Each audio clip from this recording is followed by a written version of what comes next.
Hi, it's Karen. Thanks for joining me. Today I'm going to show you how I created my triple cutout card using the negative space to highlight some ink blended panel underneath.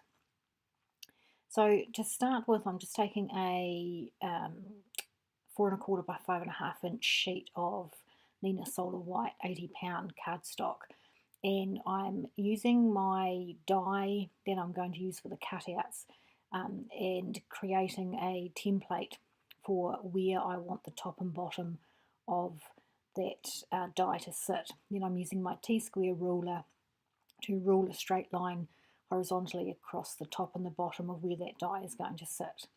Now, ignore those vertical lines I just put in there because I ended up not using them because I decided I need to be a bit more precise. So I got my centering ruler and marked where the center of the panel was, and then used that as my first starting point for the center cutout.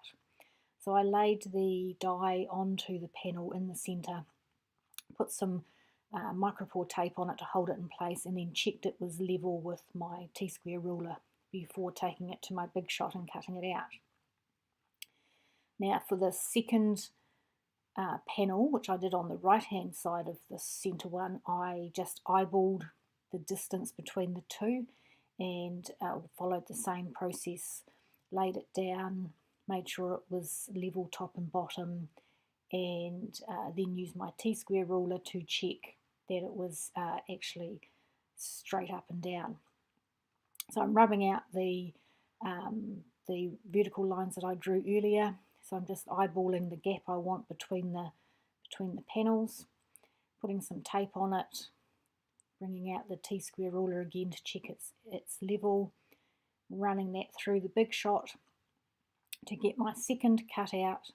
And then for the third one, because the die has a little edge around it, I worked out that I was going to have to actually measure the distance between the center cutout and the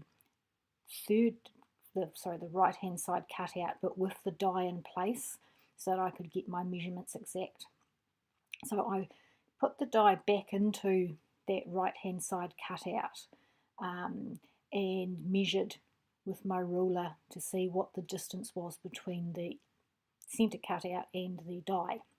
And then I applied that same measurement onto the left hand side, and that ensured that I actually had that equidistant, so it wasn't going to look out of place by being a little bit off.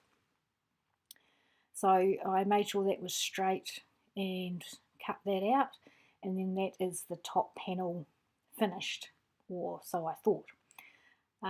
So then I started on the card base, and the card base is a 110-pound Nina Solar White top folding card, and I placed this cutout panel onto the card base and drew tiny little pencil marks around each of the four sides of each of the three cutouts, just so I knew where to put my ink. So you can see I'm just about to start doing that now. Little marks with the pencil. Once I get those marks in place, I put that top panel to one side, and then I draw a very light line on the outside of each of those little marks I made, so that I knew where to start and stop my ink blending. And I rubbed out those first little marks because I didn't want them to get trapped underneath the ink. So then it was just a simple matter of grabbing some painter's tape and some scrap paper and creating little masks around each of the areas that I was going to do some ink blending in. So I just used some photocopy paper and taped that down, and taped it on either side and also at the top and bottom, because I didn't want any of the ink to show where it shouldn't show once the top panel was put on. So I'm using Distress Oxide inks for my ink blending, and I'm going for a more of an ombre look. I want it darker at the bottom and lighter at near the top. So I'm putting some extra pressure on down near the bottom with this Peacock Feathers ink, and lightening my hand as I get near the top. So it doesn't have to be perfect, it's only a small narrow panel. So once I'd finished with that one, I did the other two exactly the same, just repositioning my mask, and ended up with a brightly coloured ink blended card base.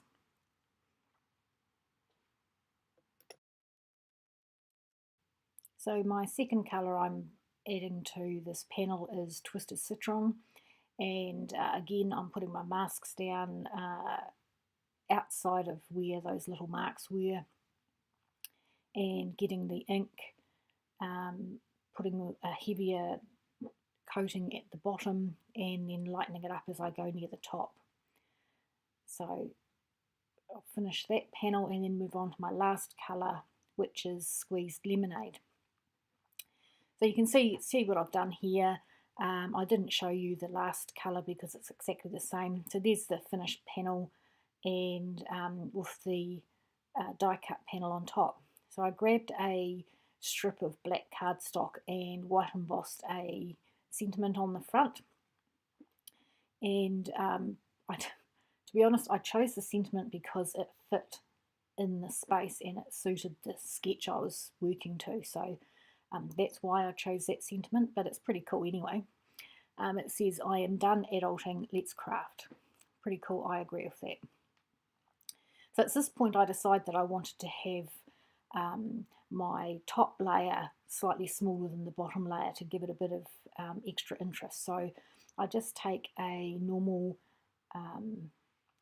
My Favourite Things rectangle stacks die, and I die cut an even frame around the outside of that panel, and then I will layer it up with a heap of foam tape and put that onto the card base. So I'm just going to leave you now. The rest of the card's fairly self-explanatory, so I'll leave you with a bit of music and you can see how the card comes together. Thanks so much for joining me. I really appreciate it, and I'll catch you again sometime. Bye.